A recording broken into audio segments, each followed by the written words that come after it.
तो बताने की जरूरत नहीं कि एंगुलर मोमेंटम का रोल वैसा ही होता है रोटेशनल मोशन में जैसा कि लीनियर मोमेंटम का होता है ना, ट्रांसलेशनल मोशन में। तो वहां पर लीनियर मोमेंटम को हम लोग मास इंटू वी ऐसे करते हैं ना, बिल्कुल मिलता जुलता रिलेशन। पी की जगह यस पर सर। एंगुलर मोमेंटम सिंबल इसका हम यूज करेंगे कैपिटल एल, एल के ऊपर एरो लगा लो। मास की जगह पर यहां पर आई आएगा और वी की जगह पर एंगुलर वेलोसिटी आएगा। हाँ, तो मैग्नीट्यूड अगर निकालें एल का तो आई इंटू ओमेगा। वी की जगह क्या आ गया, एरो हटा दो थोड़ी देर के लिए, थोड़ा सा ज्यादा सिमिलरिटी दिखेगी, क्योंकि वेक्टर फॉर्म में तो चीजें बहुत अलग है। ठीक है ना, दिख रहा है ना। Yes sir. तो पी की जगह पर एल आ गया और मास की जगह आई आ गया, वी की जगह ओमेगा आ गया, ये होता है। लेकिन इसको डिफाइन अगर हम वेक्टर फॉर्म में करें तो वहां से पूरी पिक्चर साफ होती है। इसके लिए आर एक वेक्टर आता है और दूसरा वेक्टर मोमेंटम ही होता है। एंगुलर मोमेंटम को कभी कभी हम कहते हैं मोमेंट ऑफ मोमेंटम।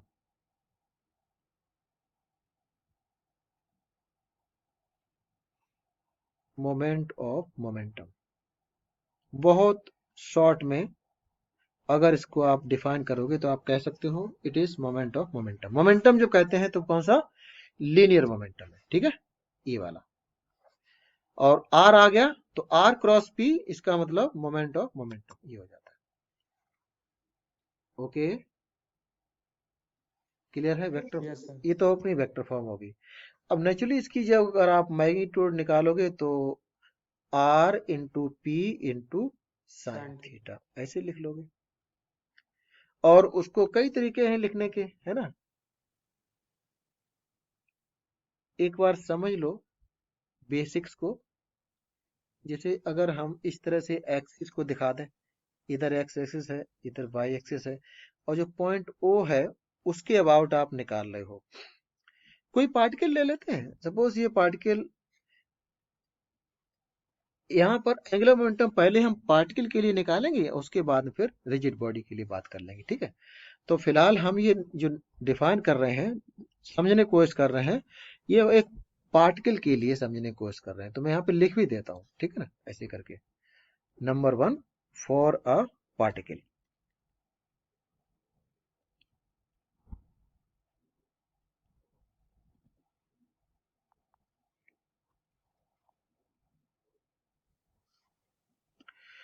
तो पार्टिकल के लिए, तो पार्टिकल को मान लो सपोज एक पार्टिकल यहाँ पर है और इसका लीनियर मोमेंटम होगा, तो अगर इसकी वेलोसिटी कुछ इस तरह से है, इस डायरेक्शन में, है ना, मास इसका m है और वेलोसिटी v है, तो इस पार्टिकल का जो लीनियर मोमेंटम है वो क्या हो जाएगा, m इंटू वी।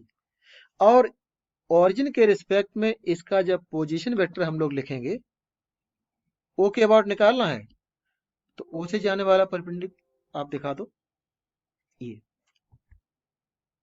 ये एरो मान लीजिए इसका पोजीशन वेक्टर है। तो यही यहाँ पे आ रहा है, अब समझ गए ना।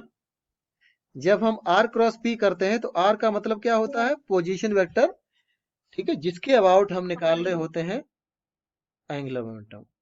तो उस पॉइंट के रिस्पेक्ट में पोजीशन वेक्टर लिया, वेक्टर p लिया, क्रॉस प्रोडक्ट कर दिया, बस आपको ये मिल जाएगा। ठीक है, क्लियर है। Yes sir. तो क्वेश्चन जो आएंगे कुछ तो वेक्टर फॉर्म में ही होगा, तो क्रॉस प्रोडक्ट आपको आना चाहिए कैसे करें। और कुछ प्रॉब्लम ऐसे होते हैं जिसको हम वेक्टर की कॉम्प्लेक्सिटी से निकाल के हम सिंपल स्केलर फॉर्म में ही इसको देखेंगे वैल्यू निकालते समय केवल, ठीक है। उसके लिए क्या करोगे, एक मिनट के लिए समझो जरा। इस डायग्राम को मैं डिस्टर्ब नहीं करूंगा, मैं एक सेपरेटली आपको दिखा रहा हूं कि इमेजिन करो कि कोई पॉइंट ओ ही ले लो, यहां पर है, ठीक है। और पार्टिकल जो मूव कर रहा है जिस लाइन के लॉन्ग, वो ये लाइन है। और किसी इंस्टेंट पर मान लो पार्टिकल आपका यहां पर है, तो पोजीशन वेक्टर के टर्म्स में आप निकालोगे तब तो खैर आर दिखाओगे ना, ऐसे करके आर को दिखा दोगे। और इधर इसका लीनियर मोमेंटम की डायरेक्शन मान लो ऐसे दी हुई है, पी वेक्टर इस डायरेक्शन में है अलोंग दिस लाइन। तो इसमें करते क्या है, अगर ओ और जो पार्टिकल जहां पर लाई कर रहा है उस पॉइंट को मैं कह लेता हूं ए पॉइंट पे मान लो आपका पार्टिकल लाई कर रहा है, तो ओ से इस लाइन पर परपेंडिकुलर ड्रॉ करो, जिस लाइन के लॉन्ग ये अपना चला जा रहा है ना पार्टिकल, उस लाइन के लॉन्ग पॉइंट ओ से नॉर्मल ड्रॉ करो। ये नॉर्मल कुछ ऐसा ही जाएगा ना, बोलो यस और नो, जल्दी बताओ। Yes sir. मान लो फुट ऑफ नॉर्मल मिलता है इस लाइन को पॉइंट बी पर, तो जो हमारा जो ट्राइंगल बन गया है ओ ए बी, इस ट्राइंगल को जरा गौर से देखो। इस ट्राइंगल में आपको ये जो लेंथ ओ ए है वो तो रेडियस वेक्टर का मैग्नीट्यूड है, बोलो आर के बराबर होगा। और जो एक एंगल भी यहां पर है, जो इस आर वेक्टर को थोड़ा मैं आगे बढ़ा दूं तो आर वेक्टर और पी वेक्टर के बीच में कोई एंगल होता है थीटा, है ना, उस एंगल को यहां पे दिखा सकते हो, बोलो। Yes sir. ये आर वेक्टर, ये पी वेक्टर, इनके बीच का एंगल, लेकिन थीटा इस ट्रायंगल में ये वाला होगा, अपोजिट एंगल, बोलो। तो ये जो ये वाली जो डिस्टेंस है, जो परपेंडिकुलर ड्रा करा अपन लोगों ने, ये वाली डिस्टेंस अगर डी में ले लूं तो बता सकते हो इस डी की वैल्यू आर के टर्म्स में क्या आएगी, डी अपॉन आर, ये साइन थीटा है ना, साइन थीटा। तो डी को आप क्या लिख सकते हो, r into r sine theta. Sine theta. तो अभी पीछे हम लोगों ने स्केलर फॉर्म में जो मैग्नीट्यूड निकाला था, ये इसको यहां पर मैं दोबारा से दिखा रहा हूं, जरा ध्यान से देखिएगा। इसमें P को तो मैं अलग कर लूं और R को साइन के साथ में रखो और P को अलग रखो, तो ये जो वैल्यू है इसको मैं D लिख पाऊंगा कि नहीं लिख पाऊंगा, बताओ। Yes sir. तो एंगुलर मोमेंटम कैसे निकलेगा, P मल्टीप्लाइड बाई D, जहां पर P लीनियर मोमेंटम का मैग्नीट्यूड है और D line of momentum. I can use the word for this line as line of momentum. Line of momentum, LOM, पूरा लिख दो।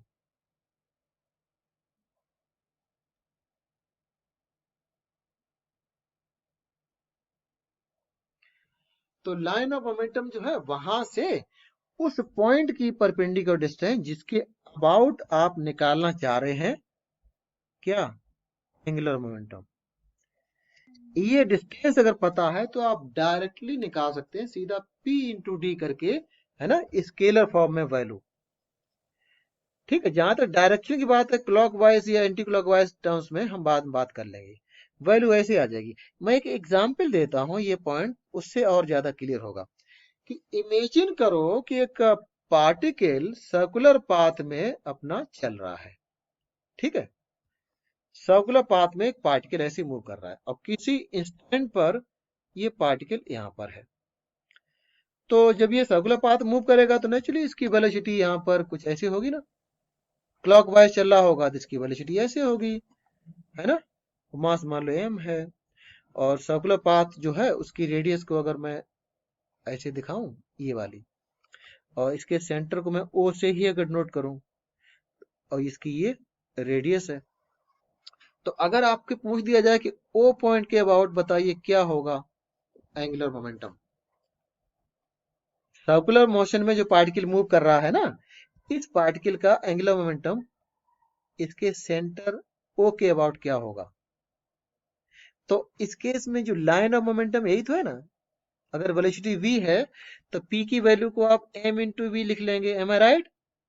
और गिवन इंस्टेंट पर आपका पार्टिकल इस पॉइंट पर दिख रहा है जिस पॉइंट को a कह लो, तो ये लाइन ऑफ मोमेंटम की डिस्टेंस o से ये रेडियस ही होगी यहाँ, तो यस और नो।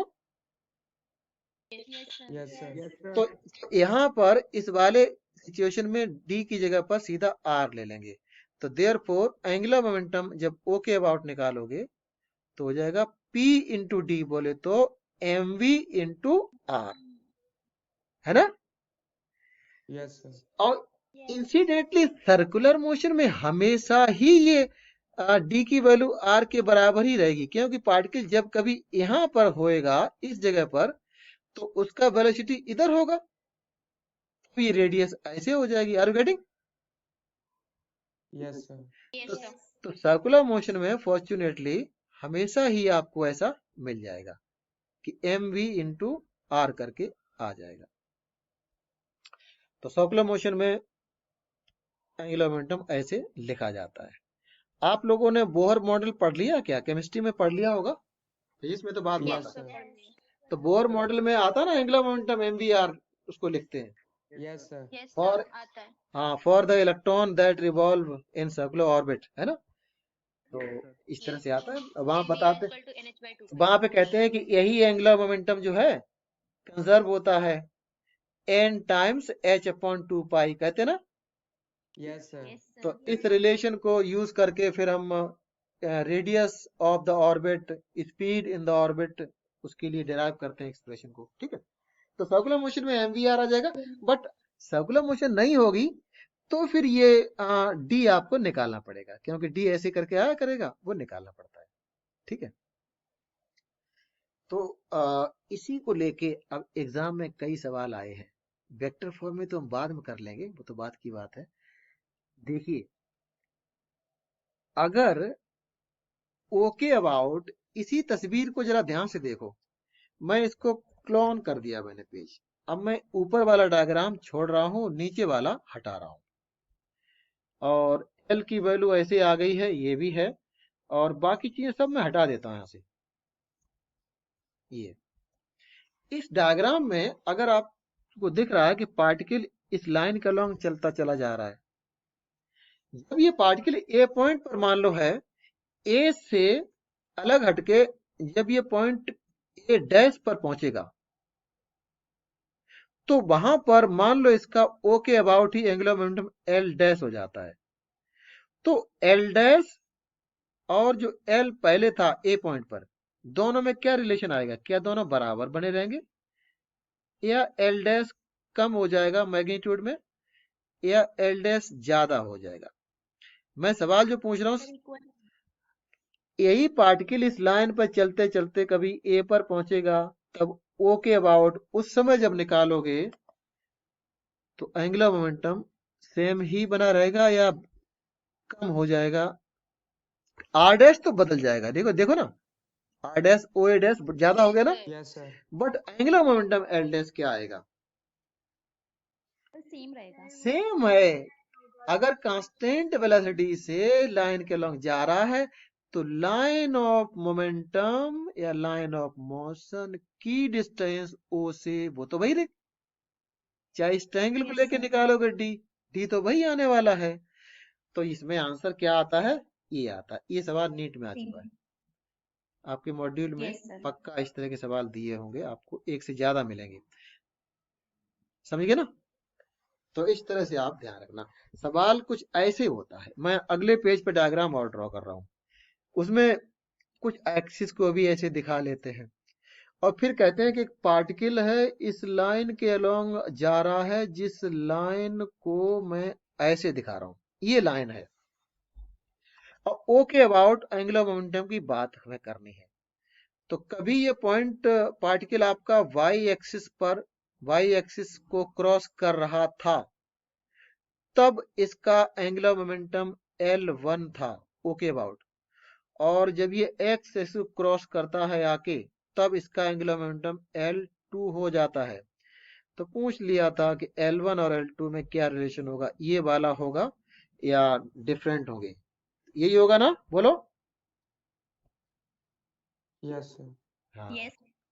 तो एंगुलर, अगर सेम लाइन के लॉन्ग पार्टिकल चलता हुआ चला जा रहा है तो एंगुलर मोमेंटम चेंज नहीं होता है।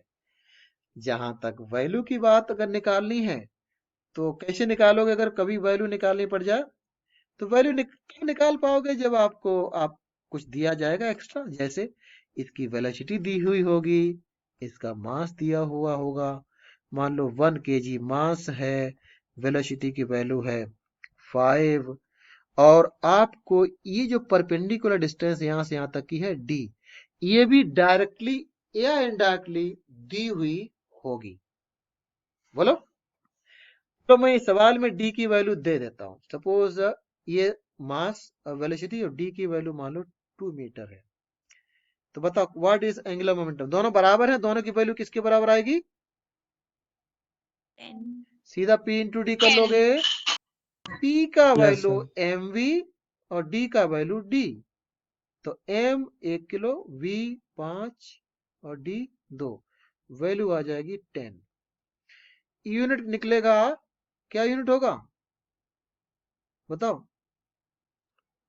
Newton, newton second. Newton second, newton metre पर सेकंड। बोलो। हाँ जी। ये आ जाएगा। मैं यूनिट के बारे में बात नहीं कर रहा हूँ, उम्मीद करते हुए जानते हुए कि आपको मालूम होगा। किसी को डाउट तो नहीं? बोलो। यूनिट तो निकाल लेंगे सभी लोग। Yes sir. Yes sir. Yes, sir. Okay. अब जरा ये वाला सवाल थोड़ा अच्छे लेवल का अगर करना है ना, लेवल को थोड़ा बढ़ाना है, तो पता क्या कर देते हैं? आपको डी नहीं देते हैं, मतलब देते हैं लेकिन सीधा सीधा नहीं, छिपा के, समझे ना? थोड़ा हाइड करके डी को बताते हैं। कैसे बताऊं? बोलो। Yes, sir. हाँ देखो Yes, कैसे sir. छिपाते हुए। मैं देखो लिख रहा हूं, बताएंगे सब कुछ लेकिन छिपा लेंगे। क्वेश्चन है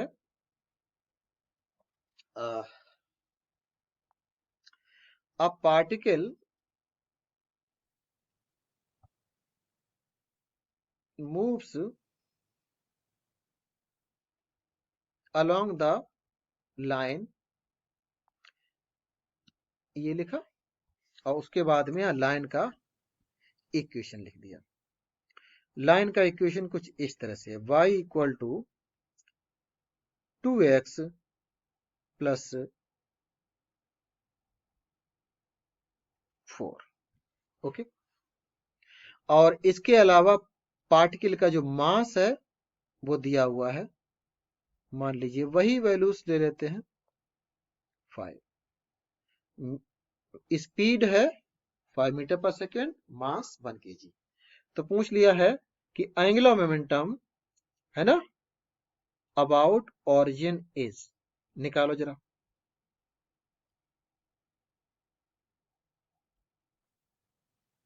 मैं थोड़ा सा इजी करने के लिए, ओहो ये कुछ गड़बड़ हो गया, थोड़ा इजी करने के लिए मैं इस 2 को बदल के लिख देता हूं, बस ऐसे करके। अब निकालो angular momentum about origin is.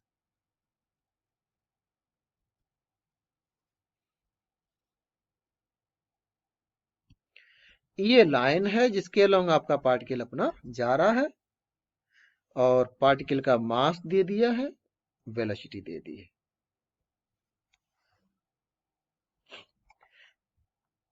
ये पहला ही सवाल है, तो मैं एक काम करता हूं, इसको करते हैं साथ साथ, ठीक है?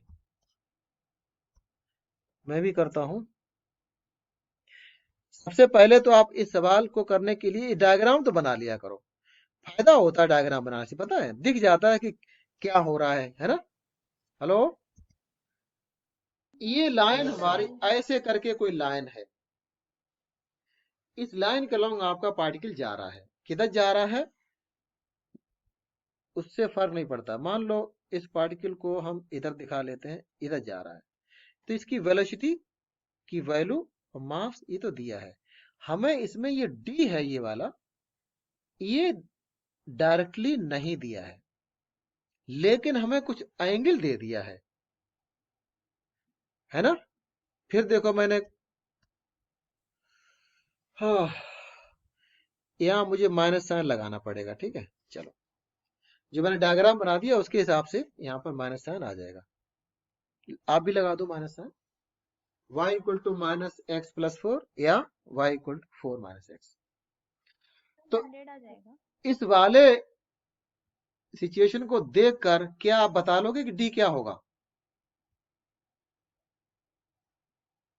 खाली डी ही तो निकालना है, बोलो आप, बाकी तो पता ही है। आप जानते हो angular momentum M V into D करके निकाल लेंगे ना, P into D Yes. M V D, तो Yes, डी sir. डी क्या होगा? पहले तो ये 1 हो जाएगा। इस लाइन को देखकर आप क्या ये नहीं पता कर सकते हो कि इस लाइन की स्लोप -1 है? बोलो। हाँ। तो Yes, sir. ये लाइन अगर इधर से एंगल ये अल्फा बना रही है, ये वाला एंगल, तो मैं स्लोप ही लिखूंगा, क्योंकि मास एम से नोट कर रहे हैं। तो स्लोप माइनस में टेन अल्फा करके आया करती है, उम्मीद करता हूं भूले नहीं होगे। अगर आप इधर से एंगल ये वाला ले लो तो -10 अल्फा, इधर से लोगे तो tan थीटा, बोलो। तो Yes, sir. तो यहां पर ये वैल्यू -1 दी हुई है, स्लोप की ये वैल्यू क्वेश्चन में गिवन है, दिख रहा ना? हाँ जी। Yes, sir. तो Yes, sir. -10 अल्फा की वैल्यू कितनी दी है? 1। तो 10 अल्फा की वैल्यू कितनी आ गई? +1। 45. तो अल्फा की वैल्यू आ गई 45। ये 45 है, तो ये दोनों ही एंगल 45 हो जाएंगे फिर तो ना, ये भी 45 हो जाएगा और ये भी 45 हो जाएगा। Yes, sir. और ये डिस्टेंस अगर आपको ध्यान हो क्या होती है, इक्वेशन ऑफ लाइन को देखो और पता करो कि ये Cos वैल्यू sin theta. ये वैल्यू 4 है ना, इस लाइन में ये वैल्यू 4 ही तो है। Yes, sir. तो इस छोटे से ट्रायंगल में ये 4 है, तो ये भी 4 होगी, क्या फर्क पड़ता है? क्यों? हेलो, आज Yes, sir. आज इधर से निकाल दो, ये भी 4 होगी। तो अब आप डी बता दो, अब तो हो गया।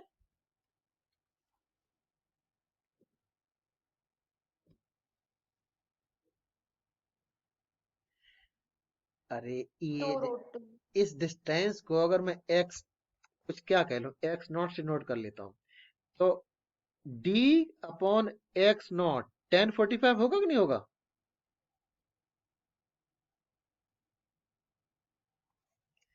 इस वाले ट्रायंगल को ले लो ना, इस वाले ट्रायंगल को लेके Yes, sir. या इस वाले को लेके, है ना? तो डी परपेंडिकुलर है इस वाले इस छोटे से ट्रायंगल में परपेंडिकुलर है, तो दिस परपेंडिकुलर अपॉन में ये हाइपोटेन्यूस है, तो tan अल्फा होगा या sin अल्फा? क्या होगा ये? sin होगा, Sin alpha. sin 45 या sin अल्फा, ये होगा ना, ठीक है? तो d की वैल्यू क्या आ गई? x नॉट तो 4 है, तो x नॉट इंटू साइन 45। शुरुआत में चलो मैं अल्फा ही दिखा दूं, अल्फा की वैल्यू अगली स्टेप पुट कर दी, अब x की वैल्यू भी डाल दो, साइन 45 की वैल्यू भी डाल दो, तो ऐसा करके 2√2 वैल्यू आती है। तो मोमेंटम एंगुलर क्या आ जाएगा? 1 इंटू 5 इंटू 2√2। तो ऐसा करके आंसर आ जाता है। तो इसमें क्वेश्चन का लेवल क्यों बढ़ गया हमारे लिए? क्योंकि डी इनडायरेक्ट वे में दिया था। सर ये x0 4 क्यों लिया, मतलब कैसे आया? ये इस तरह से आया है कि अगर कोई लाइन इस तरह से अगर जा रही है आपकी, और जिसमें ये वैल्यू अगर 4 है, ये एंगल आपको पता चल चुका है 45 है, ये तो 90 होता ही है, यस सर। तो ये भी 45 होगा। तो ये जो यस सर। ट्रायंगल है, इस वाले ट्रायंगल में दोनों एंगल बराबर हो गए, तो इनके आमने सामने की साइडें बराबर होंगी ना। तो ये 4 है यस वाई सर। इंटरसेप्ट, तो एंगल बराबर होने की वजह से ये बराबर हो गया दोनों। Okay sir. तो ऐसा करके अब हमें डी की वैल्यू निकाली थी। अब डी की वैल्यू निकालनी है तो इस वाले ट्रायंगल को ले लो, इसको ले लो या इसको ले लो, किसी किधर से भी ले लो, ठीक है? क्लियर है सभी को? Yes sir. Yes, sir. इस तरह से आता है एंगुलर मोमेंटम, है ना? यही एंगुलर मोमेंटम उस वाले डायग्राम में जो हमने सबसे पहले पेज पे लिखा था, इसको लेके आपको पूछा जा सकता है। जैसे ये वाला डायग्राम है, ये देखो मैं आपके सामने कॉपी कर रहा हूं, ठीक है ना? इसको मैंने कॉपी किया, अब इसको लेके एक प्रॉब्लम और कर लेते हैं। मान लो पार्टिकल का मास दिया हुआ है, फिर से वही ले लो पार्टिकल 1 किलो का इतनी स्पीड से जा रहा है, और इसमें जिस लाइन का लॉन्ग जा रहा है वो लाइन वाई एक्सिस को यहाँ पे कट कर रही है। इस पॉइंट के कोऑर्डिनेट दिए हुए हैं 0,b, ऐसे करके। बोलो क्लियर है? Hello? Yes sir, yes sir. हाँ, तो बताओ yes sir. Angular momentum about O क्या होगा? एल अबाउट ओ क्या होगा?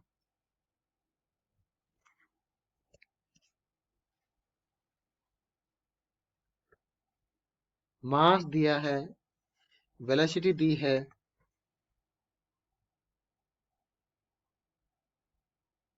स्मॉल डी की जरूरत पड़ती है क्या? आपने को दिया हुआ है क्वेश्चन में, कहीं दिख रहा है आपको? आर नॉट, आर तो एल अबाउट दिया हुआ है। पी इंटू डी बोले तो M V into D. What is D? D is R O से परपेंडिकुलर डिस्टेंस इस लाइन की, ये डी कितनी है अपने सवाल में? Are sine theta. कोऑर्डिनेट दिया है 0,b, तो 0,b में यही तो है b। Yes sir. तो Yes, sir. तो इस लाइन की परपेंडिकुलर डिस्टेंस फ्रॉम ऑरिजिन यही तो है। तो देख के सीधा आप लिखो एम वी इंटू बी। ठीक है, अब b की वैल्यू भी आपको दी हुई होगी। चलो मैं इसी को वैल्यू देते हुए मैं इसको लिख देता हूं 0,4। तो b की जगह क्या रख लेंगे आप? 4। 4. तो बस, तो 20 यूनिट्स, जो भी यूनिट है एसआई है तो एसआई में आप लिख लेंगे। ठीक है, तो लास्ट में बिल्कुल इसी तरीके से हम लोग कर लिया करेंगे उसको, टॉर्क को भी। तो पार्टिकल के लिए टॉर्क जब निकालेंगे तो ऐसे ही आया करेगा, है ना। इसको वेक्टर फॉर्म में अगर करें तो डायरेक्शन भी दिखने लगती है, और वेक्टर फॉर्म में होगा तो केवल वेलोसिटी आपको दिया होगा वेक्टर फॉर्म में। तो एक केवल क्वेश्चन कर लेते हैं जिससे पता चल जाएगा वेक्टर फॉर्म में क्या आएगा। वेक्टर फॉर्म में मान लो इसकी वेलोसिटी है 2i कैप प्लस 3 जे कैप। ठीक है, और के कैप भी मान लो कुछ आ रहा है, 1 के कैप लिख दिया। ये वेलोसिटी ऐसे दी है, मास भी दिया होगा, जस्ट फॉर कन्वीनियंस मास को 1 किलोग्राम ही ले लो। ठीक है, और साथ में आपको निकालना है ओ के अबाउट एंगुलर मोमेंटम वेक्टर, ये निकालना है। और कब निकालना है? जब आपका पार्टिकल किसी पॉइंट ए पर है जिसके कोऑर्डिनेट है 1, 2, 3, उस इंस्टेंट पर what is angular momentum about origin. मैं इसको कट करके नेक्स्ट पेज पे दिखा रहा हूं, इसको और आज कर लो। This will be last problem of today.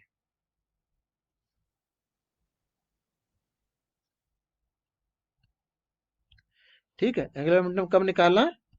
When particle is at point ए।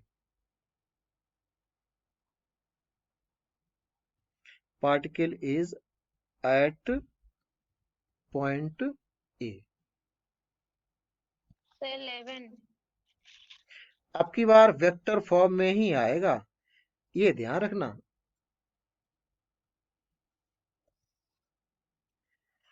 इसको करने से पहले मैं आपको ये बता दूं कि अगर दो वेक्टर दिए हुए हैं, जैसे मान लो एक वेक्टर ए और दूसरा वेक्टर बी अगर ये दिया हो, तो उनका क्रॉस प्रोडक्ट कैसे निकालते हैं?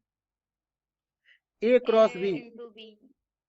नहीं, ए क्रॉस बी निकालने का तरीका, बेस्ट तरीका क्या रहता है?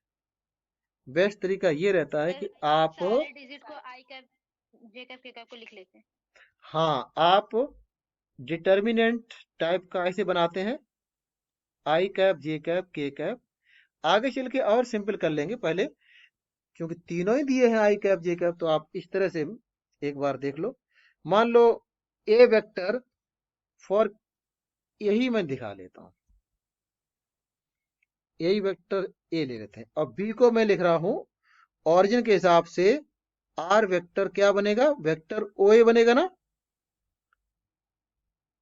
Yes sir. और ए के कोऑर्डिनेट अगर ये है तो दूसरा वाला वेक्टर वो आर वेक्टर को ही मैं बी कह रहा हूं फिलहाल के लिए। मैं रिवीजन थोड़ा सा करना चाह रहा हूं ए क्रॉस बी निकालने के लिए, और जैसे ही ये सीख जाओगे तो हमारा क्वेश्चन भी सॉल्व हो जाएगा। उसके बाद मान लो ए और बी दो वेक्टर ये हैं, तो आप तरीका यही है, ऐसा लिख के फिर क्या करते हैं, पहले वाले वेक्टर के जो कॉफिशिएंट हैं उनको लिख लिया करते हैं, बोलो। और फिर दूसरे वाले यस वेक्टर सर। उनके कॉफिशिएंट 1 2 3 ये लिख लेते हैं। उसके बाद में ब्रैकेट में कोई वैल्यू आती है, उसके बाद आई कैप लगाते हैं, फिर माइनस साइन लगा के यहाँ पर मैं आई कैप अच्छा सा दिखा दूं, हाँ, फिर माइनस साइन लगा के कुछ न्यूमेरिकल वैल्यू, देन जे कैप, और फिर प्लस साइन लगा के कुछ न्यूमेरिकल वैल्यू, फिर के कैप। तो यहाँ ये जो न्यूमेरिकल वैल्यू आएगी आई कैप के साथ वो क्या होगी, ये क्या होगी और ये क्या होगी, यही बात हमें रिवाइज करनी है। बताओ क्या होता है आई, यहाँ पर जो वैल्यू आती है वो कैसे निकलेगी, आई कैप सर के ए बी को मल्टीप्लाई करेंगे। आई कैप के नीचे वाले उन नंबर को भूल जाओ, इन चार को देखो, तो इनमें इनका प्रोडक्ट पहले इस वाले डायगोनल के अलोंग प्रोडक्ट माइनस इन दोनों का प्रोडक्ट, याद आया। तो 3 yes into sir. 3 minus 2 into 1, यही करते हैं ना। Yes sir. जब आप ये कर लेंगे तो जे कैप के सामने यहाँ क्या होगा, तो जे कैप के नीचे वाले उनको तो भूल जाओ और आप इनको देखो, इनको। तो फिर से this into this minus this into this, यही करते हैं ना, याद आया। तो 2 इंटू सर। 3 माइनस 1 इंटू 1, और उसके बाद जब के कैप के सामने जो नंबर निकालेंगे, के कैप के नीचे वाले दोनों उनको भूल जाएंगे, हम बचे हुए चार को देखेंगे। तो फिर वही कहानी, this into this minus this into this, तो क्या आएगा, 2 इंटू 2 माइनस 3 इंटू 1। तो ऐसा करके हमारे पास ए क्रॉस भी आ जाता है, जो क्या 9 माइनस 2 बोले तो 7 आई कैप, और माइनस में 5 जे कैप, और प्लस में 1 प्लस के के कैप ही कैप। आ गया, याद आ गया ना। ऐसे कर लिया करते हैं क्रॉस प्रोडक्ट को। तो अपने क्वेश्चन में हमें निकालना है वेक्टर एल ओ, तो कैसे निकलेगा, vector R cross vector P, ये करोगे ना। और यस सर। वेक्टर पी आपका क्या होगा, यहाँ पे पी को जब लिखो, पहले आर को लिखो, वेक्टर आर क्या होगा, आर का मतलब वेक्टर ओ ए, अभी तो मैंने यही तो लिखा था, आर का मतलब वेक्टर ओ ए।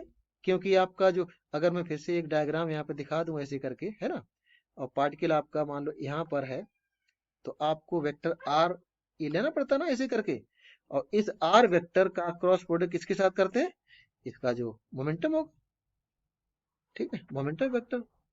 तो मोमेंटम वेक्टर आपका क्या होगा, m इंटू वी, और m 1 किलो है, तो जो भी वेलोसिटी है वही क्या बन गया, mv बन गया, क्योंकि मास 1 किलो है। क्लियर, ठीक है, हेलो, हाँ जी। तो इनको मैं नीचे कर लेता हूँ, ठीक है, और इसको भी, इसको साइड में कर दूंगा ऐसे करके। तो अब आप आर का मतलब यही है जो हम लोगों ने लिया था। उम्मीद करता हूं आर वेक्टर को निकालना आता होगा सभी को, बोलो। Yes sir. ये जो कोऑर्डिनेट दिए हैं ना पॉइंट ए के, पॉइंट ए जो कि यहां पर है, तो आर वेक्टर ये बन जाएगा, और मोमेंटम वेक्टर आपका वेलोसिटी वेक्टर के ही इक्विवेलेंट हो जाता, क्योंकि मास 1 किलो है मात्र। तो इन्हीं दोनों का क्रॉस करना है, और इन दोनों का ही क्रॉस हम अभी कर चुके हैं, इसी को तो किया था, बताओ। Yes sir. इस तरीके से। तो जो अभी हमने क्रॉस प्रोडक्ट को समझने के लिए जो किया है प्रोसेस, वो इन्हीं दोनों वेक्टरों का क्रॉस प्रोडक्ट किया। लेकिन मुझे ऐसा लग रहा है कि हम लोगों ने ऑर्डर बदल दिया है। Are you getting?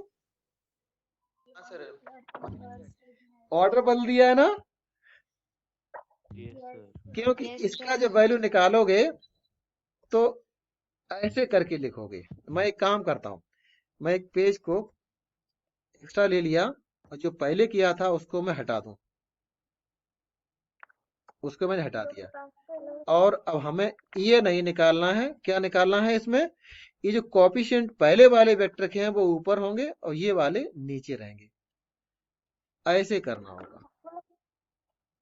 सर किसी का माइक ऑन है, डिस्टरबेंस हो रही है। माइक जरा म्यूट कर लीजिए सभी लोग, जस्ट 2 मिनट की बात है। मैं क्रॉस प्रोडक्ट को बता रहा हूं, अगर आपको आता है तो आप लीव कर सकते हैं। देखिए आर क्रॉस पी करेंगे तो पहले आर वेक्टर है ना, उसके कोएफिशिएंट आई जे के नीचे पहले आएंगे और फिर पी वेक्टर के ये कोएफिशिएंट यहाँ आएंगे। तो जो हमने निकाला था है ना यहाँ पर, वही आ जाए, खाली एक माइनस साइन आ जाएगा। हमने ए क्रॉस बी निकाला था तो बी क्रॉस ए निकालना था, है ना? बोलो हेलो। Yes. हाँ, Yes, sir. तो इसमें आई कैप के साथ जो आएगा वो इन दोनों के हिसाब से क्या मिलेगा, 2 - 9 है ना, Sir. और माइनस साइन लगा के जे के साथ जो आएगा वो क्या मिलेगा, 1 - 6. हाँ 1 - 6, बिल्कुल सही कहा। और के कैप के साथ जो आएगा वो क्या मिलेगा, 4. के कैप के साथ जो आएगा वो इनके हिसाब से, तो 3 - 4 तो वही माइनस साइन आ गया बस। तो माइनस का 7 और यहाँ माइनस माइनस प्लस हो जाएगा 5 हाँ. और यहाँ पर Minus माइनस J का के कैप आ जाएगा।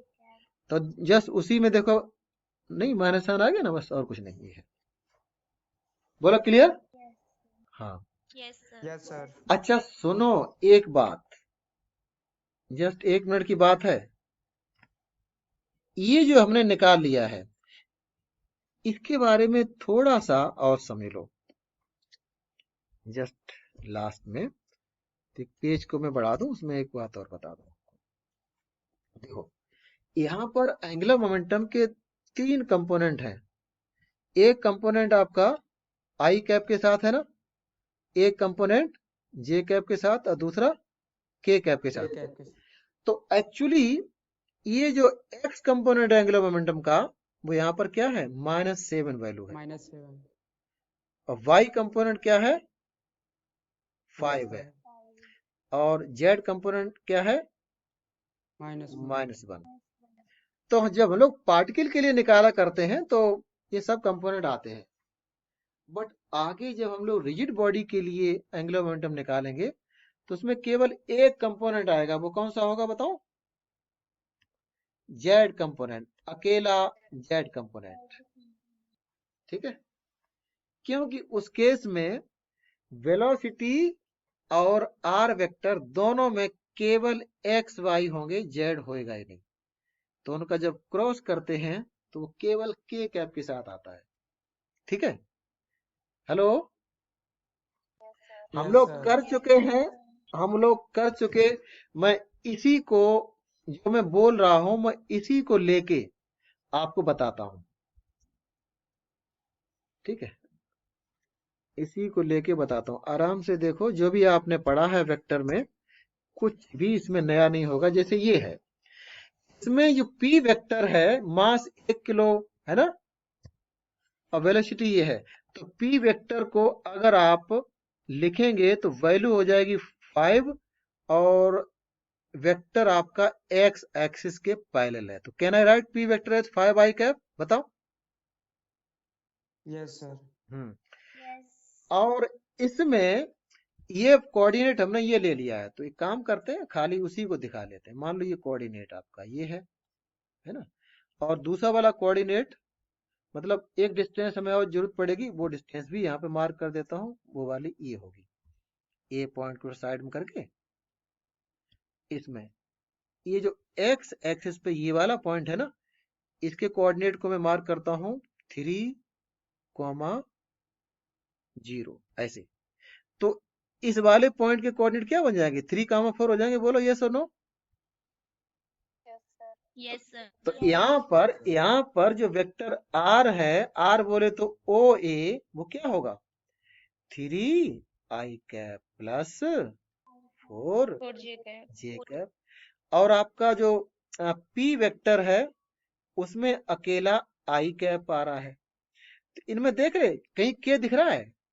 के का कोई नामो निशान दिख रहा है इसमें? नहीं ना। तो अब अगर एंगुलर मोमेंटम जब आप निकालोगे ऐसे केस में, तो उसमें अकेला के रह जाएगा। आप जरा यकीन ना हो तो करके देख लो, ये वाला करके देख लो।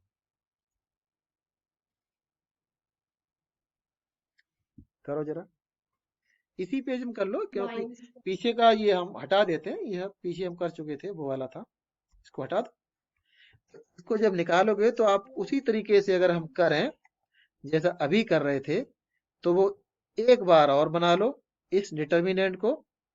तो आई कैप, जे कैप और के कैप, इनके साथ में पहले तो आर वेक्टर के कोएफिशिएंट आएंगे 3, 4 और 0। बोलो। फिर पी वेक्टर में खाली आई कैप का 5 है, जे कैप नदारद है, के कैप का कोएफिशिएंट भी नदारद है ही नहीं। इस तरह के दिखेंगे।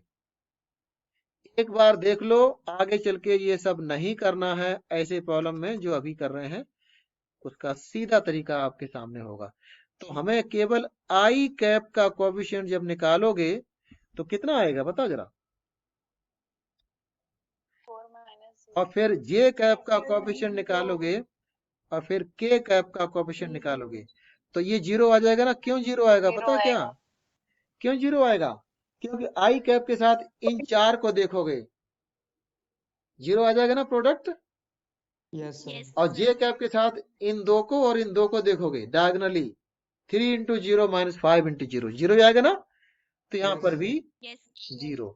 के कैप के लिए आप इनको देखोगे तो 3 इंटू 0 माइनस 5 इंटू 4, यहां देखो नॉन जीरो आ रहा है ये वाला अकेला के, तो माइनस में 20 के कैप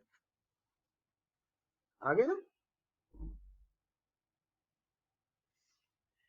तो ये कौन सा कंपोनेंट मिला है? सुनो, मैं what I want to tell you is, आपका P और R एक्स वाई प्लेन में है, तो एंगुलर मोमेंटम केवल जेड एक्सिस के अलोंग आ जाता है, अबाउट जेड एक्सिस आ जाता है। इसको क्या बोलेंगे?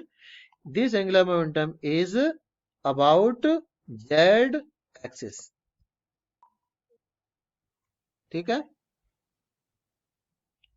हेलो, बस। और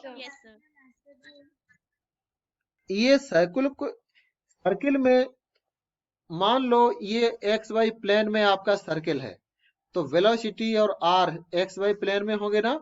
तो जो एंगुलर मोमेंटम है ये किस डायरेक्शन में आएगा? अगर ये सर्किल आपका एक्स वाई प्लेन में अगर है तो एंगुलर मोमेंटम किस प्लेन में आएगा? किस एक्सिस के लॉन्ग आएगा? जेड के लॉन्ग आएगा, जेड के लॉन्ग। तो डायरेक्शन की जब बात किया करते हैं, जब हम डायरेक्शन की बात करते हैं तो आगे प्रॉब्लम्स में या तो आपका एंगुलर मोमेंटम प्लस के कैप के अलोंग होगा या माइनस के कैप के अलोंग होगा, बस इतना होता है। ठीक है, इसको हम लोग कई बार एंटी क्लॉक वाइज भी लिख लेते हैं या क्लॉक वाइज ऐसे लिख लेते हैं। तो हम आगे चल के दो तरीके से दिखाया करेंगे डायरेक्शन को न्यूमेरिकल करते समय, कभी एंटी क्लॉकवाइज और कभी क्लॉकवाइज। लेकिन एक दो क्वेश्चन जरूर पूछे जा सकते हैं जिसमें कि किसी पार्टिकल का मोमेंट एंगुलर मोमेंटम निकालना है, तो एक स्पेसिफिक क्वेश्चन में एक आज जैसा आज हम लोगों ने किया था जिसमें एंगुलर मोमेंटम के कंपोनेंट तीनों आ गए थे, है ना। तो ऐसा आ सकता है। तो basic concept about angular momentum hopefully clear होगी। यही चीज रिजिड बॉडी के लिए अप्लाई कर लेते हैं और उसके लिए और भी आसानी से आ जाएगा एंगुलर मोमेंटम, क्योंकि उसमें सभी कंपोनेंट नहीं निकालने, खाली के कैप वाला निकालना होता है। तो जो हम नेक्स्ट क्लास में कर लेंगे कंप्लीट। ठीक है, बताओ, आज जो हम Yes, डिस्कस sir. कर रहे थे इसमें कहीं पर कुछ समझने में दिक्कत हो तो आप पूछ सकते हो दोबारा, या रिवाइज कर लेना, क्लास में दोबारा पूछ सकते हो। Sir yes sir. हाँ बताओ। ये यहाँ पे आई कैप के बाद माइनस क्यों लिए जे कैप से पहले? कहाँ की बात कर रहे हो, इस सामने पेज पर क्या? यस सर, इसी पे। यहाँ पर यहाँ इसकी बात कर रहे हो या यस सर। इसकी इसकी? नहीं नहीं, जो अभी इससे ये पहले जो बताया सर। ये माइनस क्यों लिए? Yes sir. अच्छा अच्छा, आपने पूछा ये चीजें मैं जिस रिवाइज करने के पॉइंट ऑफ व्यू से बता रहा था, क्योंकि कई बच्चों को पहले से पता होता है, ठीक है, कुछ लोग भूल गए होते हैं। तो अच्छा है आपने पूछ लिया, पूछना चाहिए अगर चीजें आपको याद नहीं रही हैं तो। होता क्या है कि जब इस डिटर्मिनेंट वाली मेथड में चलते हैं तो इसमें 3 रो है और 3 कॉलम है, देखो ना, 1 2 3, 3 कॉलम है और 3 रो है, 1 2 3। तो इसमें यस सर। ऑर्डर साइन किसी भी डिटर्मिनेंट में, हालांकि हमारे पास मैथ बहुत कम होता है, बट यहाँ पे 4 रो 4 कॉलम हो सकते हैं, 5 रो 5 कॉलम हो सकते हैं। तो जो साइन इस तरह चला करता है, ऐसे जब लिखेंगे ना इस फॉर्म में, तो साइन ऐसे चलता है, सबसे पहले प्लस, फिर माइनस, फिर प्लस, फिर माइनस, फिर प्लस, एंड सो ऑन। ये ऑर्डर बना रहता है, ऑल्टरनेट होता रहता है, ठीक है ना। तो हमारे केस में खाली 3 ही चीजें थी। सबसे पहले आई कैप के साथ जो कोएफिशिएंट है उससे पहले प्लस साइन, पहला वाला प्लस साइन लिखते नहीं तो अंडरस्टूड होता है। फिर अगले कोएफिशिएंट निकालने से पहले यहाँ पर माइनस साइन, फिर इसका कोएफिशिएंट निकालने से पहले फिर प्लस आ गया, है ना। अगला अगर और हो, जैसे मैथ में होता होगा, तो माइनस आएगा, फिर और होगा तो फिर प्लस हो जाएगा, तो प्लस माइनस, ये ऑर्डर चलता रहता है। तो अपने 3 के केस में पहला प्लस, दूसरा माइनस, फिर प्लस, बस। Okay sir. और इनमें ऑर्डर वही रहता है, हमेशा इस डायगोनल का पहले निकालते हैं और उसके बाद में इस वायर डायगोनल का प्रोडक्ट करके सब्ट्रैक्ट करते हैं, ठीक है। और कोई पॉइंट किसी को कुछ पूछना हो? Yes sir, excuse me sir. हाँ। सर जैसे अभी हमने एंगुलर मोमेंटम वाला कंक्लूड किया, तो उसका मतलब ये है ना कि जैसे मतलब वेलोसिटी और जो आर है वो जिस प्लेन में गिवन है, हमेशा जो एंगुलर मोमेंटम निकलेगा वो उसके परपेंडिकुलर डायरेक्शन होगी। मतलब अगर वाई जेड है तो एक्स एक्सिस के अलोंग होगा, एक्स वाई है तो जेड एक्सिस के अलोंग होगा। हाँ नहीं, ऐसे समझो, अगर आर और पी दोनों ही एक्स वाई प्लेन में है, इनमें दोनों में किसी में जेड कंपोनेंट नहीं है, तो एल वेक्टर इस प्लेन के एक्स वाई प्लेन के परपेंडिकुलर होता है। और ये चीज आप पहले वेक्टर्स में पढ़ा भी होगा। जनरलाइज करके अगर मैं बताऊं, जैसे वेक्टर ए है और वेक्टर बी है, इनको क्रॉस प्रोडक्ट करके कोई नया वेक्टर मिलता है, मान लो उसको सी कह दें, तो जो नया वेक्टर है उस प्लेन के परपेंडिकुलर होता है जिस प्लेन में ये दोनों वेक्टर लाई करते हैं, है ना। याद आया कि नहीं आया? वही तो बात है। इसका मतलब नया वाला वेक्टर ए के भी होगा परपेंडिकुलर, है ना, और ये नया वेक्टर बी के भी कैसा होगा, परपेंडिकुलर। परपेंडिकुलर। अब ए और बी अगर एक्स वाई प्लेन में है तो हम कह सकते हो कि सी जो है एक्स वाई प्लेन के परपेंडिकुलर होगा।